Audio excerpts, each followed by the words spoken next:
Okay, importation of services, ఇది very very very important. So MCQs కానీ లేదు అంటే కనుక క్వశ్చన్స్లో ట్రిక్కీగా అడగడానికి చాలా స్కోప్ ఉన్న ఏరియా. ఓకే, జాగ్రత్తగా ఒక్కసారి. నేను ఇండియాలో ఉన్నాను. సో యుఎస్ అంటే ఇండియా, అవుట్ సైడ్ ఇండియా నుంచి నేను సర్వీసెస్ తీసుకుంటున్నాను. ఓకే, దేనికోసం? బిజినెస్ కోసమైనా లేదు అంటే కనుక నాన్ బిజినెస్ కోసమైనా. So consideration, in case services తీసుకుంటున్నా కదా, వాళ్ళ గనక నాకు ఫ్రీగా ఇస్తారా అంటే కనుక సో ఒప్పుకోరు. నేను వాళ్ళకి ఏం చేయాలి? అమౌంట్ అనేది పే చేయాల్సి వస్తుంది. అంటే అమౌంట్ని మనం ఏమంటున్నాం? కన్సిడరేషన్ అని చెప్పి అంటున్నాం. నేను ఏం చేస్తున్నాను? బయట కంట్రీ నుంచి సర్వీసెస్ తీసుకుంటున్నాను. దేనికోసం తీసుకుంటున్నాను? బిజినెస్ పర్పస్కైనా కానీ లేదు అంటే కనుక నాన్ బిజినెస్ పర్పస్కైనా కానీ తీసుకుంటున్నాను. ఓకే, సో ఆల్వేస్ ఒక ట్రిక్కీ పాయింట్ గుర్తుపెట్టుకోండి. ఇంపోర్టేషన్ ఆఫ్ సర్వీసెస్ తీసుకుంటున్నాను, కన్సిడరేషన్ కనుక ఇన్వాల్వ్ కనుక అయినట్లయితే కనుక అది బిజినెస్ కోసమా నాన్ బిజినెస్ కోసమా అని చెప్పి చెక్ చేయను. Always be treated as a supply. మళ్ళీ చెప్తున్నాను, ఇంపోర్టేషన్ ఆఫ్ సర్వీసెస్ తీసుకుంటున్నాను, కన్సిడరేషన్ అనేది ఇన్వాల్వ్ అవ్వలేదు.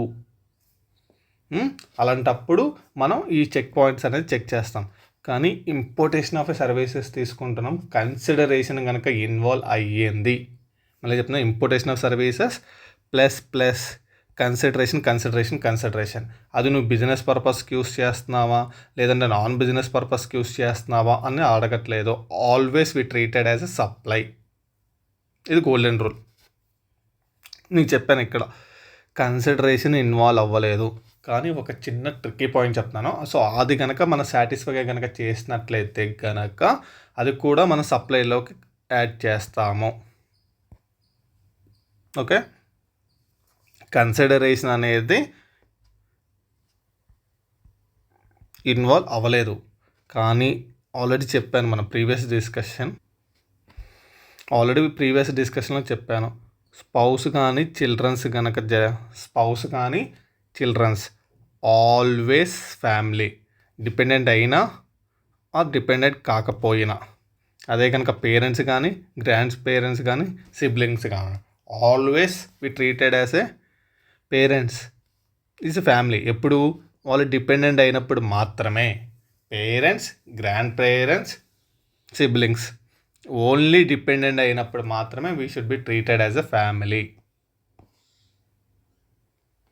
ఓకే, ఇక్కడ మనకి ఎందుకు అదంత కీ రోల్, చాలా కీ రోల్. అదే మనకు కన్సిడరేషన్ అనేది ఇన్వాల్వ్ అవ్వలేదు. కానీ రిలేటెడ్ పర్సన్ నుంచి తీసుకుంటున్నాం. దేనికోసం? బిజినెస్ కోసం కానీ లేదంటే కనుక నాన్ బిజినెస్ పర్పస్ కానీ, furtherances of the business. So okay, ఇక్కడ మళ్ళీ ఫ్యామిలీ యూజ్ గురించి నేను మాట్లాడట్లేదు. బిజినెస్ కానీ లేదు అంటే కనుక ఫర్దరెన్సెస్ ఆఫ్ ది బిజినెస్. ఎవరి దగ్గర నుంచి? రిలేటెడ్ పర్సన్ దగ్గర నుంచి, in the course or furtherances of business. So always we treated as a supply. ఎప్పుడు? అదే ఇన్ కేసు కనుక నా బ్రదర్ దగ్గర నుంచి నేను తీసుకుంటున్నాను, నేను బ్రదర్ మీద కనుక డిపెండెంట్ కనుక అయినట్లయితే కనుక so be treated as a supply. నేను బ్రదర్ మీద కనుక డిపెండెంట్ అవ్వట్లేదు, నాకు అక్కడ ఇక్కడ నాకు ఓన్గా ఉంది, అక్కడ మా అన్నయ్యకి కూడా మంచి బిజినెస్ సాగుతుంది. సో ఎవరికాలు ఇండివిజువల్గా చేసుకుంటున్నాం, ఇక్కడ డిపెండెంట్ అవ్వలేదు. సో అలాంటప్పుడు కన్సిడరేషన్ కూడా ఇన్వాల్వ్ అవ్వలేదు. సో అలాంటప్పుడు నాకు ఎలాంటి బెనిఫిట్ జరగలేదు. కాబట్టి ఇన్ కేస్ కన్సిడరేషన్ ఇన్వాల్వ్ అయ్యి ఉంటే మనం ఆల్రెడీ గోల్డెన్ రూల్లోకి వెళ్ళిపోతాం. ఇక్కడ కన్సిడరేషన్ ఇన్వాల్వ్ అవ్వలేదు, బ్రదర్ అనే మాత్రం ఒకరి మీద ఒకరు డిపెండెంట్ కూడా అవ్వలేదు. So it is not a supply. Okay, జనరల్గా నార్మల్గా మనం ఏం చేస్తామంటే కనుక సర్వీసెస్ కనుక తీసుకున్నట్లయితే కనుక సప్లయర్ పాయింట్ ఆఫ్ వ్యూలో ఆలోచిస్తాం. Okay, normal case. అది ఇంపోర్టేషన్ ఆఫ్ సర్వీసెస్. ఇక్కడ ఈ పర్సన్స్ కనుక నేను సర్వీస్ తీసుకున్నాను, ఆ పర్సన్స్ అనే అతను నాకు తెలియదు కదా. సో అతన్ని గవర్నమెంట్ అనేది ఇన్ కేస్ నా అదే కనుక ఫ్యామిలీ నుంచి అనుకో, సో ఇక్కడ నుంచి నువ్వు అమౌంట్ అనేది కలెక్ట్ చేయొచ్చు. సో నువ్వు నెట్ఫ్లిక్స్ అనేది తీసుకున్నప్పుడు వాడు ఎక్కడో ఉంటాడు. సో గవర్నమెంట్కి అసలు ఆడెవడో కూడా తెలియదు, సో ఎవరు ఆపరేట్ చేస్తున్నారో కూడా తెలియదు. సో మనం ఇక్కడ కొన్ని ఐలో పీడిఎఫ్ ఈ యాప్స్ అనేది మనం అప్పుడప్పుడు ప్రీమియం తీసుకుంటూ ఉంటాం. సో అలాంటప్పుడు ఏంటంటే ఆ పర్సన్స్ గవర్నమెంట్ అనేది ఫైన్ చేయటం సో చాలా కష్టం. ఇక్కడికెళ్ళి వీళ్ళ దగ్గరికెళ్ళి నువ్వు మా వాళ్ళు తీసుకున్నారు అమౌంట్ కట్టు అంటే లేదు. సో దానికోసం అని చెప్పేసి ఇక్కడ రెసిపియంట్ పర్స్పెక్టివ్లో మనం చూస్తున్నాము. సో రెసిపియంట్ ఇక్కడ ఎవరు? ఇండియాలోనే ఉన్నాడు. ఖచ్చితంగా మనం దొరుకుతాం వాళ్ళకి. సో గవర్నమెంట్కి మన అందుకోసం అని చెప్పేసి ఇక్కడ రెసిపియంట్ పాయింట్ ఆఫ్ వ్యూలో ఇక్కడ మన ఆర్సీఎం ప్రకారం మనం కట్టాలి. మళ్ళీ ఆర్సీఎం ఏంటి అంటే మనం ఛార్జింగ్ సెక్షన్లో ఒక్కసారి మనం బ్రీఫ్గా మనం చెప్పుకుందాం.